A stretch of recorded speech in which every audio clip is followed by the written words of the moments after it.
If you buy stocks, you should really take your checklist and go through it before actually buying. This is important for two reasons. First, the checklist makes sure that you really look at every aspect that is important for you before making a decision. Second, if you put a lot of time and effort in researching a company, you are going to be more likely to buy this company due to several psychological effects. And this checklist helps you to take a piece of paper, to really look at all the aspects and make a reasonable decision. It happened to me that I was very optimistic about a company and stuff, and I wanted to buy it, and I took the checklist, and there it was. A lot of red in my checklist. I mark all the things I don't like with red, and I had to admit that this is not a good idea to buy a big position or buy it all. Hello and welcome to Future Fortunes. My name is Christoph. This is a video in the series Investing Basics. The idea to make a checklist came from Munish Pabrai. There is a video out there in which he talks about his checklist and some of his questions. Some of them are now in my checklist as well. Everybody should do their own checklist because everybody has his own ideas about the right company. Since I talked about psychological effects, I wanted to name two. There are some more that support the idea that you're more likely to buy a company if you have put a lot of time and effort into researching the company. The first one is confirmation bias. It describes the tendency to search, interpret, and favor and recall information the way that confirms and supports prior beliefs or values. The second one is a sunk cost fallacy. It describes our tendency to continue with an endeavor we have invested time and effort into, even if the current cost outweighs the benefits. So you are more likely to buy the company in the first place, even though maybe other investing opportunities might be better. Before diving into my checklist, just some small remarks. Here at the bottom are some general rules and checklists by certain investors I like, which influenced my personal checklist. For example, here's David Lynch's checklist for slow growers, stalwarts and stuff. I once analyzed my mistakes, and by far my financially worst mistakes is selling for the wrong reasons. And so I wrote down some rules when I could sell a position. Obviously, when the thesis is proved wrong or really new insights should change the thesis and the fundamentals have changed. To practice more humility, and because I read the book Mastering the Market Cycles by Howard Marks, I added this part.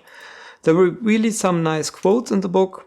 I never know when, how strong or fast a cycle or stock will reverse to the mean, or my thesis will realize.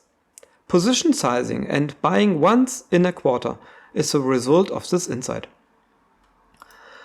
I realize that success or failure sometimes arises neither from great skill nor from great competence, but from random circumstances. So, I just really want to keep in mind, I can be wrong, I shouldn't be overconfident.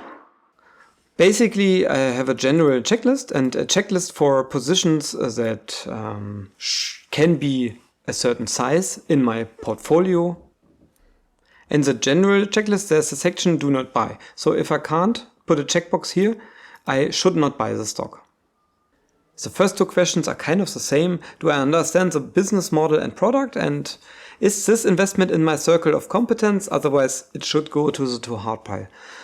For me, I excluded chip stocks. I can't really evaluate which technology is the best for the future for AI, which company has a competitive advantage, and so on. I also excluded financials, banking, and pharmaceutical companies because the pipeline in drug development is really hard to understand. The next question I added recently because of a mistake I made. Do I understand the competition? I really didn't look at the competition, and now I know there are about 10 companies that offer the same product, and I didn't know what made my company better than the other companies. where is their competitive advantage, how much market share do they have on stuff. This is important to know, to analyze. And to reduce the risk of me being wrong, me being incompetent, I added this one, that all positions should be held at least by one super investor. I should also be able to reasonably predict the profits over the next 10 years. So a lot of companies are difficult to predict, or their profits are very volatile, for example. Have I written an investment thesis, or in my case, made a video? This is really important for everybody. Everybody should write down their research and write down their investment thesis, so you can come back later. If the stock has fallen, you still can read why you thought this was a good idea. Maybe you want to buy more. Maybe you think you can judge whether you were wrong or not.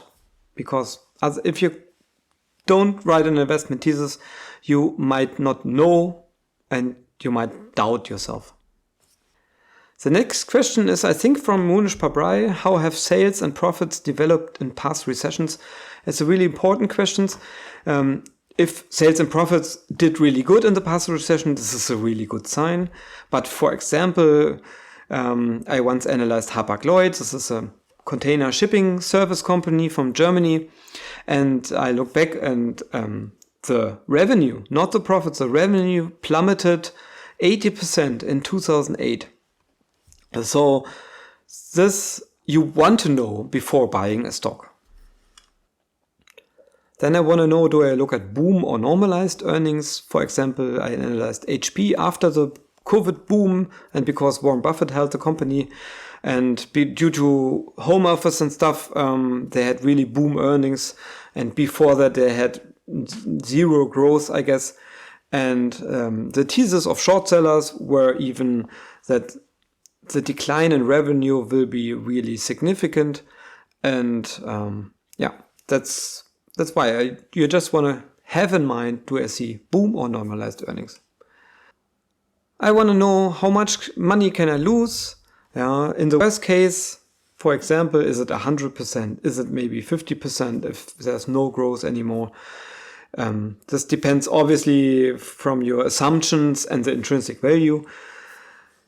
Do insiders buy or sell a lot? Can this business be decimated by a low-wage country like China? This is an important question. For example, I bought 2008 or 2009, I bought a German solar panel producer, and then China came, dumped the market, and now I guess there is not one solar panel producer in Germany left. Is the management competent is a hard question to answer. I guess there's no yes or no answer to that. It's more like some data points suggest that it is. And maybe you can look at some metrics like return on incremental invested capital. I really want to know how much is my company I want to buy indebted. So I look at, for example, the leverage ratio. I look at the interest coverage. The PE ratio is not really important for me. I might want to look at where we stand in regards to the historical levels, just to get a feeling for it. For me, other metrics like enterprise value divided by free cash flow is much more important. Would I buy the stock if it falls 50%? It's an important question. I want to know how big is my conviction that my theory will play out, right? In the best case, I really wish that the stock falls another 50% so I can buy more. But if I know now that if it falls, I would doubt myself and my thesis would be a bad sign. For example, Alibaba, I have no problem with it trading 50% below my buy price. It is okay. I'm quite confident it will come back. Dividends and buybacks. Dividends are also not important for me, but if it becomes important, I want to know the dividend history. If the company pays dividend I'm buying, then I want to know is the payout ratio under 50%. And this is also important. When does the management buy back shares? For example, Apple is not a good sign. The management is always buying back shares at huge valuations. I think Apple is overvaluated, and they're even buying back more shares just to pump the stock price and the EPS. And this is not good. I read the book Outsiders, and a really great book. And all of the really great CEOs bought back shares, a lot of shares, when the company was cheaply valued. So this is much more better sign and an important question. So companies I want to buy should essentially meet most, not all, but most of the following criteria. Does this company have a moat? Why is this product superior to other products? And can it defend this superiority over a longer period of time? Does the company have an MTP, a massive transformative purpose? I like to see that. Companies like Tesla have one, SpaceX, Google. I guess companies with a good MTP have better tailwinds.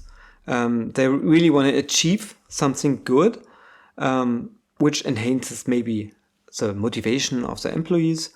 So I like to see that. Is it a great company? I'm not sure. This is a great question. But if I have analyzed the company, if I want to buy it, if I do this checklist, it has to be obviously a great company, because I liked it. So might not be a really relevant question. Does this company address a large and growing market? Is the company profitable? So I just want to know to reduce my risk. Does this company have a world-class execution and innovation? Obviously, it's the same question as how good is the management? And yes, does this company have a clear and likely path to a X-fold valuation in the next 10 years? You can try to find out what the management is thinking about that. Do they have a clear path? Some companies really write down what is their path, what do they want to achieve in the next 10 years. For me, very important is the insider ownership. I like to see even much more than that, over 10%. I think 5% would also be suitable. I'm struggling with me right now. Here's 3%, over 3% I want to see. Insider behavior, do they buy, hold, or sell unusually much? And I want to know, with big positions, that at least 2 super investors are invested with more than 3% of their portfolio. And I want to know, obviously, do super investors buy, hold, or sell currently? Then some hard facts. Is the return on capital employed, for me, my most important metric, over 15%? Is the free cash flow growing? And how is it valued? Do I have a margin of safety? Is it big enough?